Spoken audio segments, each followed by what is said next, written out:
বাংলাদেশ জামাত ইসলামের আমির ডক্টর শফিকুর রহমান আজ নির্বাচনী সফরে সিলেটে জনসভায় যোগ দেবেন। বিকেল ৩টায় ঐতিহাসিক সিলেট সরকারি আলিয়া মাদ্রাসা মাঠে জামায়াতের প্রধান অতিথি হিসেবে বক্তব্য রাখবেন তিনি।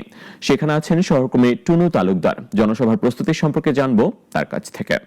৩:৩০টায় সিলেট জেলা ও মহানগর জামাত কর্তৃক আয়োজিত নির্বাচনী সমাবেশে যোগ দিবেন আমির জামাত ডক্টর শফিকুর রহমান।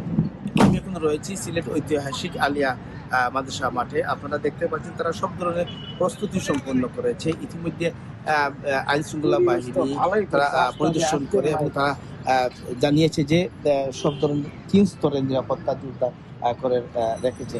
আপনারা জানেন এখানে এই প্রধানমন্ত্রীর বক্তব্য এবং সিলেট জেলা এবং সুনামগঞ্জ জেলার প্রার্থীদের তিনি পরিচয় করিয়ে দিবেন। সিলেটের ৬টি আসনের মধ্যে ৩টি আসনেই জামাতের প্রার্থী রয়েছে, বাকি ৩টি শরিক দলের প্রার্থী রয়েছে।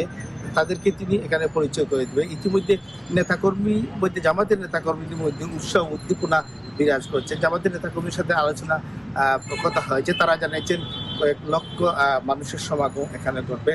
বিশেষ করে আপনারা দেখতে পাচ্ছেন চেয়ারগুলো সারিবদ্ধ করে রাখা হয়েছে। সেখানে মহিলা জামাত কর্মীরা তারা কিন্তু এখানে ব্যাপক উপস্থিতি হবে বলে তারা জানিয়েছেন। আপনারা জানেন যে জামাতে আমির এই নির্বাচনের ঘোষণার আগেই এই মাটি তাদের জোটের নেতৃবৃন্দ নিয়ে কিন্তু সমাবেশ করেছেন।